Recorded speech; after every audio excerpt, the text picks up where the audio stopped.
merci à tous c'est passionnant. Mais je voudrais commencer, moi, à tenter de répondre, en tout cas, à la première question qu'a posée Ronald, qui est l'impact des politiques de Donald Trump sur l'immobilisation, et le faire en partant d'un constat, c'est qu'on a des politiques qui sont très oscillantes chez Trump, mais qui Désolé au fond, hein. La prochaine fois, je te donnerai un sonopone. Voilà. Alors, que la politique de Trump, il faut la prendre quand même un tout petit peu au sérieux. Un tout petit peu. Ce que je veux dire par là, c'est que quand on regarde les mesures qui ont réellement été prises par l'administration Trump, c'est clair que c'est le programme classique du Parti républicain, les baisses d'impôts dont tu as parlé sur les entreprises, les baisses d'impôts pour les plus riches. Donc il a commencé par, en gros, donner au Parti républicain ce qu'il a toujours réclamé depuis Reagan et qu'il continue à réclamer. Mais en même temps, il y a eu toute une série d'annonces sur les questions du libre-échange qui certes ne sont pas traduites par des décisions irréversibles sur les dossiers centraux, mais qui sont quand même à prendre au sérieux. Ils sont à prendre au sérieux et je pense que vous êtes particulièrement concernés parce que pour moi ce qui va être le point tournant, c'est s'il y a une rupture de l'accord de libre-échange de l'Amérique du Nord avec le Canada et le Mexique qui aura des conséquences très très importantes sur le plan économique et social, sur lequel je dirais quelques mots. Mais on voit déjà le fait qu'il ait rompu l'accord transpacifique, le fait qu'il menace des taxes sur l'aluminium et l'acier, qui a une tentative en tout cas de l'administration américaine de faire des choses sur ce terrain-là. Et c'est important à deux titres. D'abord parce qu'il y a un référent historique, un exemple historique, qui est la fin de la mondialisation du XIXe siècle, celle qui était sous domination britannique, du milieu du XIXe siècle, et qui a commencé à prendre fin dans les années 1880 par des taxes et des tarifs qu'ont mis en place le gouvernement allemand. À l'époque, c'était Bismarck qui était le chancelier, et qui était dû au fait que la situation sociale dans l'Allemagne de l'époque était compliquée, et que pour tenter d'y répondre et d'éviter surtout une révolution comme celle de 1848, Bismarck a mis en œuvre les premières mesures de sécurité sociale que le monde n'ait jamais connues, sur la santé, sur la retraite, sur les accidents du travail. C'est l'Allemagne qui, bien avant le reste de l'Europe, le Canada ou les États-Unis, ont mis en place vraiment des éléments de sécurité sociale, mais qui coûtaient cher. Donc ils ont mis pour ça en place des tarifs. Et en rétorsion, les grandes puissances de l'époque, l'Angleterre bien sûr, la France et d'autres, ont mis aussi en place des tarifs. Et petit à petit, on a eu une rupture de la première mondialisation qui s'est achevée entre la guerre de 14 et la crise de 29, mais qui s'est fait comme ça par petites étapes à partir des années 1880. Donc une vraie politique protectionniste nord-américaine, comme les États-Unis en ont l'habitude, c'est pas si nouveau, aurait des conséquences comparables.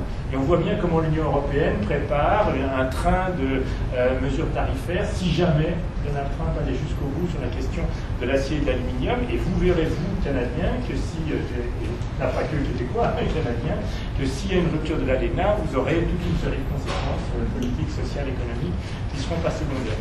Et ce qui est aussi intéressant de voir quand on fait toujours cette comparaison avec la fin du 19e et ce qui s'est passé entre l'Allemagne et les autres grandes puissances, c'est qu'on a un point commun entre ces deux périodes. C'est que dans les deux cas, ces brisures, ces fractures, en tout cas, dans les périodes de mondialisation, ont lieu quand le pays dominant du système mondial, à un moment donné, commence à décliner. C'était le cas de la Grande-Bretagne à la fin du XIXe siècle, avec la montée de l'Allemagne, des États-Unis et un peu du Japon, même si ça s'est fait un peu plus tard, au début du XXe. Mais c'est le cas des États-Unis d'Amérique aujourd'hui. Ils ont pour eux la puissance militaire qui est complètement inégalée, et sur le plan économique, la Chine commence à leur tailler les frontières, l'Union européenne aussi, et on voit bien que ce qu'il y a derrière Trump, c'est aussi une réaction américaine face à ce déclin. Je ne pense pas que leurs mesures protectionnistes vont permettre de résoudre ça, mais c'est ça qu'il y a derrière. Donc il faut aussi prendre un petit peu au sérieux, même si je suis d'accord avec Ronald Cameron. Ce qui s'est passé pour l'instant, c'est surtout de politique républicaine classique, rien de plus. Mais s'il faut le prendre au sérieux, c'est que ça pose des problèmes pour les mouvements. Tu as parlé, Ronald, de ce qui s'est passé à l'OMC, tu y étais comme moi. On a bien vu que la rencontre ministérielle de l'OMC à Buenos Aires, en fait, n'a abouti à rien. Tout simplement parce que les Américains avaient tout bloqué. Alors il n'y a pas eu de dissolution de l'OMC, ce qui aurait été une mauvaise chose par ailleurs. On en pense tous beaucoup de mal, mais il ne s'y est rien passé. Tout simplement, c'était une réunion globalement inutile, parce qu'elle était totalement bloquée. Et on voit bien que nous, mouvement, on est dans une situation difficile. Je ne sais pas comment vous, ici, vous avez traité la question de l'accord transpacifique. Parce que vous étiez probablement contre pour de très bonnes raisons, et je partage tout à fait toutes les raisons que vous aviez pu mettre en avant, mais vous n'êtes pas protectionniste pour autant. Donc, est-ce qu'on est pour les mesures de Trump? Est-ce que vous êtes pour la rupture de l'ALENA comme le propose Trump? Évidemment non. parce que vous n'êtes ni protectionniste, ni en faveur des accords de libre-échange. Mais on voit bien que c'est plus difficile.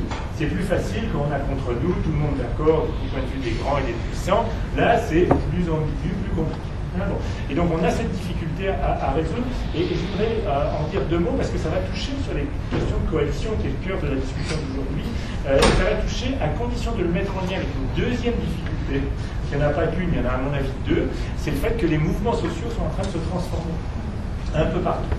Et que quand on parle d'alliance, on parle évidemment d'alliance entre mouvement et organisation, donc choses qui sont structurées, qu'elles soient syndicales, qu'elles soient associatives, qu'elles soient dans certains cas politiques, tout ça peut varier d'un pays à l'autre et d'un cas à l'autre, et on parle bien de mouvement et d'organisation. Or, quand on voit les vrais mouvements sociaux, on emploie le même terme souvent pour deux choses qui sont un peu différentes, c'est les individus qui jouent un rôle aujourd'hui important. Bon. Alors heureusement ici au Québec vous avez encore des organisations et c'est très bien, mais on a vu des demi-lunes, c'était plus compliqué, il y avait à la fois des étudiants qui venaient individuellement, et on a bien vu dans la préparation du Forum social de Montréal ou dans d'autres initiatives que vous aviez toujours à composer dans cette espèce de truc un peu intermédiaire, un peu hybride entre organisation et individu. Nous en France on vit ça à plein. On l'a vécu avec les Debout, qui était une sorte d'Occupy à la française. On le vit aujourd'hui dans les manifestations, où on a maintenant une manifestation sur la question sociale, la réforme de la SNCF ou autre chose. Il y a deux manifestations. Il y a derrière celle des organisations, syndicales en particulier, puis devant, il y a ce qu'on appelle maintenant le cortège de tête, mais qui est aussi gros que toutes les organisations réunies. Le cortège de tête, c'est des individus dans lesquels il y a en plus le Black Bloc, histoire de compliquer le tout. Bon, mais même sans parler du Black Bloc, il y a un autre problème. On a la moitié de la manifestation qui est composée d'individus qui ne se sentent pas plus à la CGT que la CFDT, ou ce serait la CFL, la CSN ou la Fédération du Travail québécois. Bon, ils se sentent autre chose. Et c'est tout ça qu'il faut discuter et gérer, parce que c'est la situation qui est probablement commune des deux côtés de l'Atlantique, voire même dans d'autres régions du monde, Asie ou autres, où on a vu des choses comparables en Corée, à Hong Kong, ou en Amérique latine, en Turquie, beaucoup de mobilisations récentes. Alors maintenant, revenons aux questions G7 et Alliance.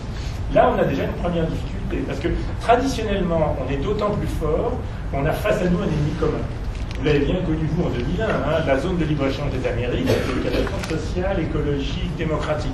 Et vous avez vu que vous étiez capable de vous mobiliser, parce qu'il y avait d'excellentes raisons. C'est-à-dire que si l'accord avait été passé à Québec, comme le voulaient à l'époque les gouvernements américains et canadiens, vous aurez payé la note sur tous ces sujets, démocratie, environnement, social. Donc parfait. C'était la même chose à Seattle. Là, il y avait les syndicats de la FLCIO, il y avait les environnementalistes du Sierra Club et des tas d'autres. Parfait. Franchement, si on veut être un peu honnête entre nous, parce que ça, je voudrais mettre l'accent là-dessus, qu'est-ce qui va se décider au G7? Rien.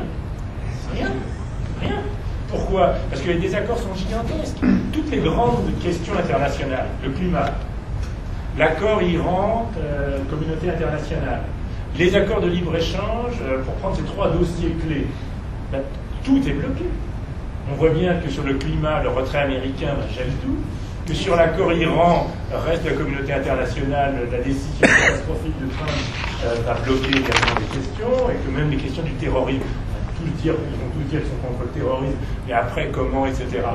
Plus rien, et le libre-échange, vous voyez bien à quel point tout ça est bloqué, l'acier, l'aluminium et tout le reste. Donc on a un sommet qui pratiquement, mais ça va depuis la vie, non seulement fera des promesses qu'ils ne tiendront pas, mais ils ne feront pas beaucoup de promesses. Pour l'essentiel, ils seront d'accord sur rien. Donc on voit bien qu'en termes de mobilisation, ça n'a pas de soi.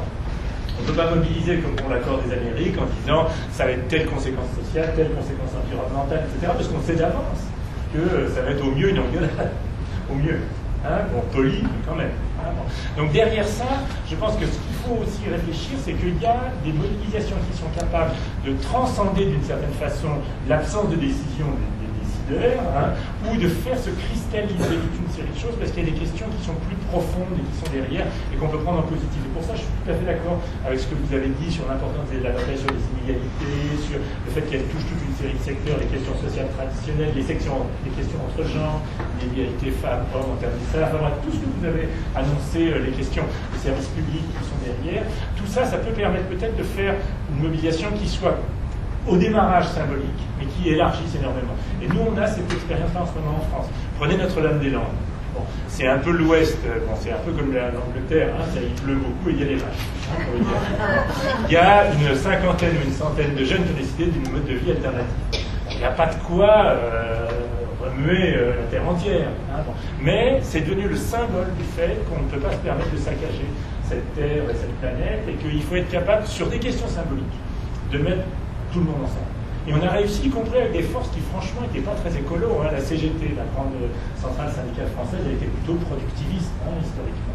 Là, elle s'est mise dedans. Y compris la CGT de la compagnie qui était censée construire l'aéroport, qui est Vinci, qui est une multinationale française du bâtiment. La CGT était contre l'accord pour ces raisons de symboles forts et très profonds. Hein, bon. Et on a vu la même chose sur la SNCF. Bon, là aussi, ça concerne qu'un secteur, mais derrière, tout le monde voit bien que c'est un modèle social, que c'est des services publics, qu'on arrive à faire se mettre tous ensemble. Et je pense que là-dessus, il y a de quoi travailler. Je pense que les thèmes que vous avez pris sont probablement les bons. Parce qu'on a vu, par exemple, le G20, qui ne prend plus non plus beaucoup de décisions aujourd'hui, pour toutes les raisons qu'on connaît. Là, à Hambourg, en Europe, maintenant 1 an et demi, ça a été énorme. Ça a été énorme. Hein. Des dizaines et centaines de milliers, en partie de jeunes, s'y sont mis, parce que c'est devenu le symbole de cette injustice internationale, de ces inégalités profondes. Et on a vu comme ça une énorme déferlante. Bon, j'espère que vous aurez autant aussi, mais je pense que c'est comme ça qu'il faut essayer de le prendre, c'est de trouver, je pense que vous avez mis chacun et chacune d'entre vous le voit sur ça, des questions qui permettent de cristalliser. Parce qu'on ne peut pas se permettre de s'accrocher simplement à un agenda qui est vide, hein, bon, et qu'on doit trouver des raisons plus principielles, d'une certaine façon, pour se mobiliser. Voilà, c'était quelques éléments que je voulais apporter au contexte, et je vous remercie pour votre attention.